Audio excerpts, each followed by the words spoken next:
ব্যবহারিক ক্লাসই একমাত্র উপায়। আমি এ বিষয়ে আমি এবং আমার দল সম্পূর্ণ বিপক্ষে অবস্থান করছি বাস্তবতার প্রেক্ষাপটে দাঁড়িয়ে। মাননীয় মডারেটর, আমরা অস্বীকার করছি না, আমরা পক্ষদলীয় দলটা সেটাও বলে গেলেন প্রথম বক্তা যে আমরা অস্বীকার করছি না যে ব্যবহারিক ক্লাসের কোনো গুরুত্ব নেই, ব্যবহারিক ক্লাস প্রকৌশলীদের জন্য অপরিসীম, কিন্তু এটা কখনোই একমাত্র উপায় হতে পারে না মাননীয় মডারেটর। কিন্তু এটা কখনোই একমাত্র উপায় হতে পারে না, যেটা আমি এবং আমার দল আজ এখানে প্রমাণ করে দেবো ইনশাল্লাহ। আমার প্রথম বক্তা প্রথমে সুন্দরভাবে বিষয়টি সংজ্ঞায়িত করে গেলেন। মাননীয় মডারেটর, আমরা মনে করি প্রকৌশল মানে শুধু মেশিন নয়, মানুষের চিন্তা, সৃজনশীলতা ও সমস্যা সমাধানের দক্ষতা। মাননীয় মডারেটর, মানুষ চিন্তা, সৃজনশীলতা ও সমস্যা সমাধানের মাধ্যমে একজন দক্ষ প্রকৌশলী হয়ে গড়ে ওঠে। একজন দক্ষ প্রকৌশলী হতে গেলে তার দরকার তত্ত্বগত জ্ঞান, বিশ্লেষণ ক্ষমতা, নৈতিকতা ও যোগাযোগ দক্ষতা, যার মাধ্যমে সে একজন দক্ষ প্রকৌশলী হয়ে উঠবে।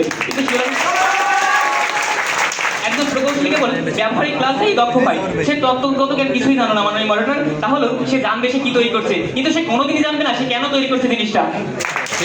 তত্ত্বগত সেই জিনিসটি যার উপর ভিত্তি করে ব্যবহারিক ক্লাসে অর্থবহ হয়। যদি প্রকৌশলী কেবল হাতে কলমেই জানে কিন্তু সে না জানে ওই বিষয়ের উপর শক্তি সম্পর্কিত তত্ত্ব, গাণিতিক বিশ্লেষণ, তবে তার কাজ হবে অন্ধকারে গুলি ছোড়ার মতো মাননীয় মডারেটর। যন্ত্র চালানো বা প্রকল্প বাস্তবায়ন নয়, এটি জটিল সমস্যার সমাধানের একটি কৌশল।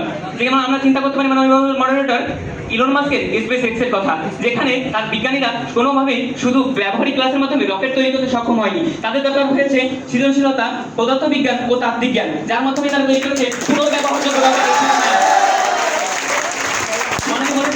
প্রকৌশলী দক্ষতা শুধু প্রযুক্তিগত জ্ঞানের মধ্যেই সীমাবদ্ধ নয়, দায়বদ্ধতা, দলগত কাজের এবং দক্ষতা এবং কার্যকর যোগাযোগের মাধ্যমে গড়ে ওঠে একটা প্রকৃত প্রকৌশলী। উদাহরণস্বরূপ 1986 সালের ঘটনা আমরা বলতে পারি মাননীয় মডারেটর, যেখানে মার্কিন যুক্তরাষ্ট্রের ভয়াবহ মহাকাশ দুর্ঘটনা চ্যালেঞ্জার স্পেস এক্স দুর্ঘটনা ঘটেছিল মাননীয় মডারেটর। এই মাননীয় মডারেটর এই প্রকৌশলীদের কোনো প্রযুক্তিগত দক্ষতার ঘাটতির কারণে এই দুর্ঘটনা তখন ঘটেনি। কেন ঘটেছিল তাহলে এই দুর্ঘটনা?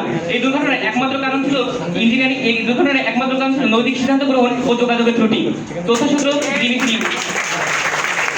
তাই মাননীয় মডারেটর বর্তমানে সকল ইঞ্জিনিয়ারিং বিশ্ববিদ্যালয়গুলোতে একটা বিষয় গুরুত্ব দেওয়া হয়েছে, যেটা হচ্ছে ইঞ্জিনিয়ারিং ইথিক্স, যার মাধ্যমে শিক্ষার্থীরা শিখবে কিভাবে দক্ষতা উন্নয়ন ও গুণগত মানের একজন মূল্যবোধ শিখে দায়িত্ব ও গুণগত মান প্রকৌশলী হওয়া যায়।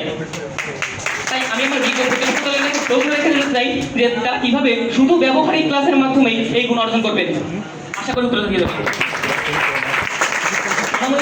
আমরা বর্তমানে চতুর্থ শিল্প বিপ্লবের যুগে অবস্থান করছি, যেখানে কৃত্রিম বুদ্ধিমত্তা, রোবোটিক্স, ডেটা সায়েন্স এবং ক্লাউড ইঞ্জিনিয়ারিং এমনকি প্রযুক্তি নিয়ে কাজ করতে হয়। এই দক্ষতা অর্জন কি শুধুমাত্র ব্যবহারিক ক্লাসে সম্ভব? না, শুধুমাত্র ব্যবহারিক ক্লাসে কখনোই সম্ভব না, যেখানে দরকার হয় অনলাইন শিক্ষা, গবেষণা ও বিশ্বব্যাপী জ্ঞানের প্রদান। তাই প্রকৌশল শিক্ষা হতে হবে শুধুমাত্র বহুমুখী, যেখানে তত্ত্ব, উৎপাদন ও মানবিক মূল্যবোধ অবশ্যই দরকার। উদাহরণস্বরূপ মাননীয় মডারেটর, আমরা বাংলাদেশের প্রথম চ্যাপ্টারে বঙ্গবন্ধু একের উদাহরণ দিতেই পারি, যেখানে তাদের প্রকৌশলীরা শুধুমাত্র ব্যবহারিক শিক্ষাই নয়, সেখানে আন্তর্জাতিক গবেষণা, প্রযুক্তিগত বিশ্লেষণ এবং যৌথ কাজের মাধ্যমে সফলতা অর্জন করেছেন। এটাই কি মডারেটর? শুধু দক্ষতা নেই, সমন্বিত শিক্ষার মাধ্যমে একজন দক্ষ প্রকৌশলী গড়ে ওঠে। তাই আমার প্রতিপক্ষ মধুর কাছে প্রশ্ন থাকবে, আপনারা ব্যবহারিক ক্লাস করে কিভাবে সমন্বিত শিক্ষা অর্জন করবেন বলে যাবেন। ব্যবহারিক ক্লাস সীমিত, নিয়ন্ত্রিত পরিবেশে হয়, কিন্তু বাস্তব জীবনে প্রকৌশল সমস্যা কখনোই নির্দিষ্ট নয়। এটি হতে পারে মানবিক সমস্যা, এটি হতে পারে কখনো পরিবেশগত সমস্যা, আবার কখনো অর্থনৈতিক সমস্যা। তাই এই সমস্যা সমাধানের দক্ষতাগুলো শুধু ব্যবহারিক ক্লাসে সম্ভব নয়।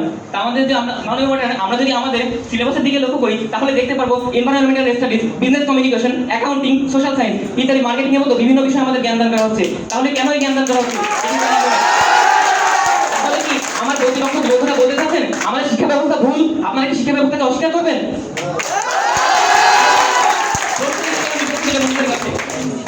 মাননীয় মডারেটর, আমার বিপক্ষ দলীয় বন্ধুরা যখন শুধু ব্যবহারিক ক্লাসকে আঁকড়ে ধরে পড়াচ্ছেন, তখন আমার মনে ভেসে ওঠে একটাই দৃশ্য। হ্যাঁ মাননীয় মডারেটর, 2013 সালে 24 এপ্রিল রানা প্লাজা ধ্বংসের দৃশ্য। আমরা এখন বুঝতে পারিনি, এখানে 1338 জন শ্রমিকের মৃত্যুবরণ করতে হয়েছিল। কেন করেছিল মাননীয় মডারেটর? এমন নির্মম দক্ষযোগ্য, যেখানে সেই সময় এই বিশ্বের ভয়াবহতম ইন্ডাস্ট্রিয়াল ট্র্যাজেডি হিসেবে আখ্যায়িত করা হয় এই ঘটনাকে। তখন মাননীয় পরবর্তী বিশ্লেষণ করে দেখা যায় প্রপার ডিজাইনে ও নিরাপত্তার মানদণ্ড ছিল উপেক্ষিত, যেখানে সমস্যা ছিল ভবনের নকশাগত জ্ঞানেও। সূত্র প্রথম আলো নিউজ 24/7/2020। এই তথ্য এই ঘটনায় কি আমাদের জন্য যথেষ্ট নয় যে মাননীয় মডারেটর? শুধু প্র্যাকটিক্যাল নয়, যথেষ্ট নয়, কিন্তু নকশাগত জ্ঞানে অপরিহার্য। ধন্যবাদ মাননীয় মডারেটর, ধন্যবাদ সবাইকে।